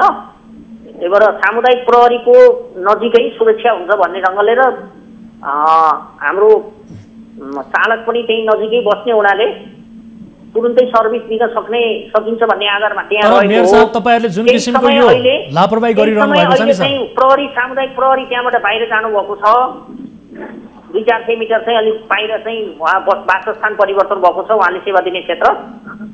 त्यसलाई हामी आवश्यक प्रबन्ध गरिरहेका छौँ, गर्छौँ, सुरक्षा गर्छौँ। त्यसलाई सर तपाईँहरूले जुन किसिमको यो एकदमै संवेदनशील चिज, इमर्जेन्सीका बेला मानिसलाई आपद विपद परेका बेला, केही घटना दुर्घटना भएका बेला आपद विपदमा चाहिने चिजलाई तपाईँहरूले यति धेरै संवेदनशील चिजलाई बडो राम्रोसँग गजब तरिकाले संरक्षण गरिरहनु भएको रहेछ सर। खुसी लाग्यो। तपाईँहरूले गलत अफवाह पनि नफैलाउनुहोस्। यो कसरी गलत हुन्छ सर, कसरी गलत हुन्छ? हेर्नुहोस् त, यति धेरै समय भइसक्यो एउटा दमकलमा भर्याङ तपाईँले खोजबिन गर्न सक्नु भएको छैन सर। बारम्बार भन्नुहुन्छ, जति बेला प्रश्न गरे सर तपाईँ सक्नुहुन्न भने प्रहरी कार्यालयमा उजुरी दिनुहोस्, प्रहरीले खोजबिन गर्छ सर। तपाईँ सक्नुहुन्न भने प्रहरी कार्यालयमा उजुरी दिनुहोस्, भर्याङ हरायो भनेर, त्यस पछाडि प्रहरीले खोजी गर्छ सर। यो अत्यन्त संवेदनशील विषय हो सर। बडो संवेदनशील विषयमा कुराकानी गरिरहेका छौँ सर। तपाईँ संवेदनशील बन्नु पर्दैन सर, तपाईँ जवाबदेही हुनु पर्दैन सर। आफ्नो कार्यालयको सामानप्रति यति धेरै इमर्जेन्सी सामान, भोलिका दिनमा केही आपद विपद आगलागी भयो भने नागरिकलाई चाहिने चिज, नगरपालिकाको सम्पत्ति, सार्वजनिक सम्पत्ति यसरी व्यक्तिगत रूपमा प्रयोग भइरहेको छ। तपाईँ जवाबदेही हुनु पर्दैन सर। तपाईँ हामीलाई सिकाइरहनु भएको छ। अघि तपाईँको प्रत्यक्ष वक्ताले पनि बताउनु भयो, तपाईँ आउनुभन्दा पहिलाको कुरा, सबै कुरा हिस्ट्री मलाई थाहा हुँदैन। यो अफिसको कार्यालयको जिम्मेवारीको कुरा हो, नीतिगत कुराहरू हामी बढी जवाफदेही हुनुपर्छ। तर मैले ध्यान आकर्षण गरिसकेपछि म यसप्रति जवाफदेही जिम्मेवार छु सर। तपाईँको गाडीमा, तपाईँले निजी प्रयोग गर्ने गाडीमा तेल फुल हुन्छ होला, मजाले गुड्छ होला, कुनै किसिमको प्रब्लम हुँदैन होला, मजाले इन्जिन पनि चल्छ होला। तर दमकलमा प्रब्लम भयो भने के हुन्छ सर? तपाईँको गाडीभन्दा महत्त्वपूर्ण कुरा हो सर दमकल। बुझ्नुभयो सर? संवेदनशील हुनु होला।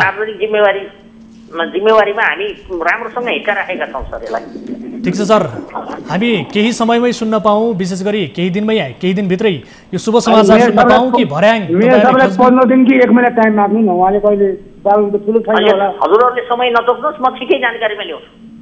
मेरो साहब स्थानीयले पनि समय मागिरहनु भएको छ। ठिक छ, समय माग्ने उहाँको कुरा हो, तर म छिटै नै 2 महिना लाग्ला मेरो साहब। ठिक छ मेयर साहब, यस विषयमा तपाईँ अलिकति गम्भीर रूपमा लिनु होला। यो विषयलाई संवेदनशील विषय हो, सानो विषय भनेर हेलचक्राइ नगर्नु होला। भोलिका दिनमा आपद विपद परेको खण्डमा निकै काम लाग्ने चिज हो। त्यति बेला यसको अभाव खड्किनेछ, जति बेला धेरै क्षति भइसकेको हुनेछ। यस कारणले गर्दाखेरि यो विषयलाई संवेदनशील रूपमा लिनु होला। समय र जानकारीका लागि यहाँलाई धेरै धेरै धन्यवाद। र सँगसँगै राम शर्माज्यू, यहाँलाई पनि धन्यवाद दिन चाहन्छु। यस विषयमा हामीलाई निरन्तर रूपमा जानकारी गराउनु होला। हामीले सम्बन्धित मेयर साहबको जानकारी ध्यान आकर्षण गराइसकेका छौँ र तपाईँ पनि जानकारी गराउनु होला, थप अपडेट हामीलाई गराउनु होला। समय र जानकारीका लागि धेरै धेरै धन्यवाद। दर्शकहरू, उहाँहरू हुनुहुन्थ्यो यति बेला हामीसँग स्थानीय जोडिनु भएको थियो बागलुङ नगरपालिकाबाट राम शर्मा र सँगसँगै बागलुङ नगरपालिकाका मेयर जनकराज पौडेल हामीसँग जोडिनु भएको थियो टेलिफोन सम्पर्कमा। उहाँहरूसँग कुराकानी गऱ्यौँ। हुन त अत्यन्त सानो विषय, तर निकै संवेदनशील र महत्त्वपूर्ण विषय। यस विषयमा हामीले कुराकानी गऱ्यौँ। विगत धेरै वर्षदेखि यति बेला दमकलको भर्याङ हराएको छ, तर त्यो भर्याङ कसले प्रयोग गरिरहेको छ भन्ने विषयमा जानकारी प्राप्त भएको छैन। व्यक्तिगत रूपमा प्रयोग भइरहेको छ। कुनै एक सौर्य ऊर्जा व्यवसायीले उक्त भर्याङ प्रयोग गरिरहेको, सार्वजनिक दमकलको भर्याङ एक व्यवसायीले प्रयोग गरिरहेको, जो नेता पनि हुन् भनिएको छ, तर ती व्यक्तिबाट त्यो भर्याङ फिर्ता ल्याउनका लागि कुनै किसिमको पहल गरिएको छैन, जसका कारण आपद विपदमा निकै त्यसको अभाव खड्किने गरेको छ। र दमकलका कर्मचारीहरूले पनि, विशेष गरी चालकहरूले काठको दमकल प्रयोग गरेर अहिले त्यो अभावलाई काठको भर्याङ प्रयोग गरेर दमकलमा त्यसरी चाहिँ चलाइरहेको भन्ने किसिमको जानकारी प्राप्त भएसँगै दमकलमा काठको भर्याङ प्रयोग गरेर त्यसरी चलाइरहेको भन्ने किसिमको जानकारी प्राप्त भइसँगै यो विषयलाई हामीले उठाएका हौँ। स्थानीयको व्यापक गुनासो आइसके पछाडि र यति बेला कोही सर्वसाधारण हामीसँग जोडिनु भएको छ आफ्नो गुनासो सहित। नमस्कार, कहाँबाट को बोल्दै हुनुहुन्छ? हजुर नमस्कार, म खटाई गाउँपालिकाबाट, मेरो नाम चाहिँ सुरक्षित राख्न चाहन्छु। हजुर कहाँबाट भन्नुभयो? एकपटक फेरि बताउनु होला ठेगाना र नाम। मुगु खटाई गाउँपालिका वार्ड नम्बर 2 बाट म बोलिरहेको छु। मेरो नाम चाहिँ सुरक्षित राख्न चाहन्छु। ए, नाम सुरक्षित राख्न चाहनुहुन्छ, ठिक छ। के समस्यामा पर्नुभयो, के जिज्ञासा थियो, के प्रश्न थियो, राख्नु होला। खटाई गाउँपालिका वार्ड नम्बर 2 मा जुन गाउँपालिकाले पहिला 5 वर्षसम्म 50 वटा घर बस्ती विस्तार गर्ने भनेर चाहिँ 73 सालमा भनेको थियो। हजुर, अहिलेसम्म चाहिँ खटाई गाउँपालिकाले चाहिँ अब त्यो अनि 97 लाख रुपियाँ चाहिँ निकासा गरेर त्यो बिल भरपाई नभएको उठाएर समितिहरूले कहाँ गरे, के फाले, होइन, त्यसको केही सर्वसाधारणलाई थाहा पनि छैन। हजुर, त्यसको एकदमै खोजी नीति गरिदिनु पर्यो भन्नको लागि मैले चाहिँ गुनासो गरेको। बत्ती विस्तारका लागि भन्नुभयो? हजुर, 50 घर जोडी बस्ती विस्तार, पहिला दलित बस्ती विस्तार गर्ने भनेर गरेर। बस्ती विस्तारका लागि? हजुर सर। दलित बस्ती विस्तारका लागि हो? हजुर सर, हजुर। अब यस विषयलाई लिएर तपाईँहरूले सम्बन्धित त्यहाँ गाउँपालिकासँग बुझ्ने प्रयास गर्नुभयो? जनप्रतिनिधिहरूको जवाफ के छ, कस्तो छ?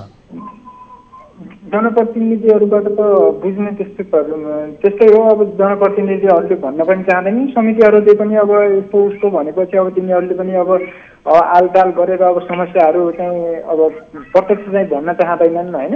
हजुर, त्यसको लागि त अब तिनीहरूले भन्नै चाहँदैन। अब लेखाफानमा गएपछि सोधेपछि तिनीहरूले सूचनाको हक प्रयोग गर्नुपर्छ भन्छन्। सर्वसाधारणहरूलाई त्यही त हो सर।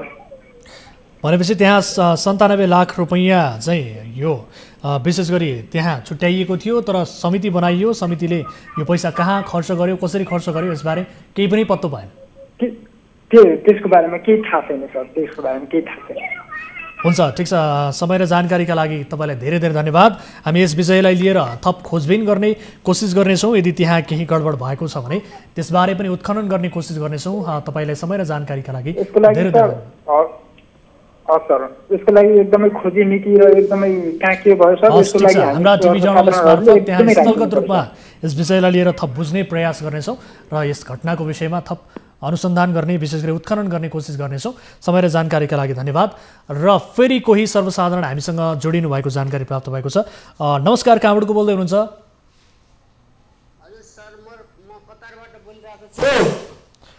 हजुर, कतारबाट को बोल्दै हुनुहुन्छ? यहाँको शुभ नाम? मेरो नाम बबर अली। बबर अली, बबरजी के समस्यामा पर्नुभयो, के जिज्ञासा थियो, राख्नु होला। मेरो जिज्ञासा सर, एउटा सामुदायिक स्कुल कपिलवस्तु शिवपुरमा। हजुर, सामुदायिक स्कुल हो, त्यसमा सरकारी इङ्ग्लिस मिडियममा पढाइ हुन्छ सर। हजुर, तर मैले अहिले बच्चालाई महँगो भयो, अब यो लकडाउनले गर्दा पढाउन सकिएन भनेर मैले बोर्डिङबाट चाहिँ त्यो स्कुलमा नाम लेखाएँ। अहिले त्यसमा पनि उही बराबर बोर्डिङ बराबरै तपाईँको 7 क्लासको विद्यार्थीको फिस तपाईँको 9,050 मासिक रूपमा, 5 क्लासको विद्यार्थी मासिक। हजुर, अनि तपाईँको चाहिँ 5 क्लासको विद्यार्थीको, मेरो घरको बच्चाको कुरा गरिरहेको छु है सर। हजुर, अरू सबै डिटेल मलाई थाहा छैन। हजुर, 7 क्लासमा पढ्ने विद्यार्थीको 1,050, अनि तपाईँको 5 मा पढ्ने विद्यार्थीको 900, अनि तपाईँको भर्ना हुँदाखेरि एउटाको 7 क्लासको तपाईँको 2 महिनाको फिस सहित 4500 लियो। तपाईँको 5 क्लासको विद्यार्थीको 2 महिनाको फिस सहित तपाईँको 4000 लियो। अनि ड्रेस पनि स्कुलले चाहिँ किनायो, अनि किताबको पनि तपाईँको यो बिल दिएन। अनि यो सामुदायिक विद्यालय हो? सामुदायिक विद्यालय नै हो? हजुर, सामुदायिक विद्यालय नै हो। विद्यालयको नाम भन्नुहोस् त। इङ्ग्लिस मिडियमबाट पढाइ हुन्छ अरे सर। हजुर, विद्यालयको नाम भन्नुहोस् त, विद्यालयको नाम भन्नुहोस् त। श्री आदर्श नेपाल श्री नेपाल आदर्श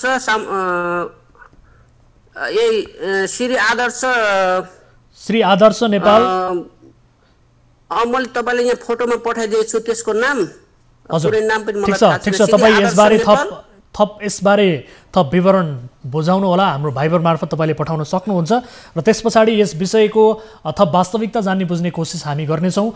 यसबारे थप विवरणहरू हामीलाई पठाउनुहोस् है। हजुर हजुर, मलाई 2-4वटा कुरा गर्न दिनुस्। यो चाहिँ हकीकतमै सरकारी भएर तपाईँको बोर्डिङ सिस्टम, तपाईँको ड्रेस पनि स्कुलले बेच्नु पर्ने, तपाईँको किताब पनि स्कुलले बेच्नु पर्ने, अनि चर्को मूल्य लिने, अनि सरकारी स्कुल हो भन्ने, तपाईँको एसएलसीमा गएपछि सरकारी सर्टिफिकेट दिन्छ अरे भन्नुभयो त सरकारी नै भयो त्यो त हैन? पक्कै पनि अब यो भनेर हालेको, अनि अब सरकारी भनेर मैले त्यहाँ भर्ना गरेँ, अनि तपाईँको बोर्डिङको र त्यसको सिस्टम एउटै भयो। अब यता बोर्डिङबाट निकालेको र त्यहाँ निकालेको त मलाई त कुनै अर्थै भएन। त्यो पनि घरबाट ठिक छ, इङ्ग्लिस मिडियममा पढाइ भइरहेको छ भने ठिक छ, तर यदि सामुदायिक विद्यालय हो भने सामुदायिक विद्यालयले यसरी मासिक रूपमा फिस लिने, विभिन्न शुल्कहरू लिने, यो गर्न पक्कै पनि पाइँदैन। सामुदायिक विद्यालयहरूमा निःशुल्क रूपमा अध्ययन गर्न पाइन्छ विद्यार्थीहरूले, विशेष गरी माध्यमिक तहसम्मको अध्ययनलाई निःशुल्क रूपमा भनेर निःशुल्क रूपमा पढाइ हुने भनेर भनेको छ र कमै शुल्क लिइहाले पनि यति धेरै रूपमा मासिक रूपमा शुल्क लिइँदैन, तर वार्षिक रूपमा कम्तीमा 500 देखि एकदमै न्यूनतम रूपमा सामुदायिक विद्यालयहरूले शुल्क लिने गरेका छन्। तर यसरी लिइरहेको हो भने यो एकदमै गलत भएको छ। यसबारे हामी थप बुझ्ने कोसिस गर्नेछौँ। तपाईँसँग भएका जति पनि विवरणहरू छन् ती विवरणहरू हामीलाई पठाइदिनुहोस्, हामी यसबारे बुझ्नेछौँ भोलिको कार्यक्रममा है त। हस्, जानकारीका लागि धन्यवाद। दर्शकहरू, यति बेला हामीसँग जोडिनु भएको थियो कतारबाट। यदि कुनै आपद विपदमा पर्नु भएको छ भने तपाईँले हामीलाई सम्झन सक्नुहुन्छ, कुनै जिज्ञासा, कुनै जानकारी, आफ्ना गाउँठाउँमा भएका व्यथिति विसङ्गतिबारे तपाईँले हामीलाई जानकारी गराउन सक्नुहुन्छ र त्यसको थप वास्तविकता उत्खनन गर्नका लागि हामी हाम्रो काम निरन्तर रूपमा गरिरहेका छौँ। देशैभर रहनुभएका हाम्रा टिभी जर्नलिस्टहरू स्थलगत रूपमा त्यसको रिपोर्टिङ गर्नुहुनेछ र त्यसको थप वास्तविकता आम दर्शक महानुभावहरूलाई देखाउनुहुनेछ र सँगसँगै सम्बन्धित निकायलाई थप जिम्मेवार बनाउने र आम नागरिकलाई पनि जागरुक बनाउने हाम्रो कोसिस निरन्तर जारी नै रहेको छ। कुनै किसिमको जानकारी तपाईँले गराउनु पर्नेछ भने हाम्रो हटलाइन 24 घण्टा खुला रहन्छ। त्यसका लागि टोल फ्री नम्बर 1660 011 2424, एनसेल नम्बर 980157 2424 र भाइबर नम्बर 9884 011 037 मा तपाईँले सम्झन सक्नुहुन्छ। भन्दै आजका लागि कार्यक्रम कल 24 को निर्धारित समय सकिएको छ। हामी निरन्तर न्युजमा छौँ। नमस्ते।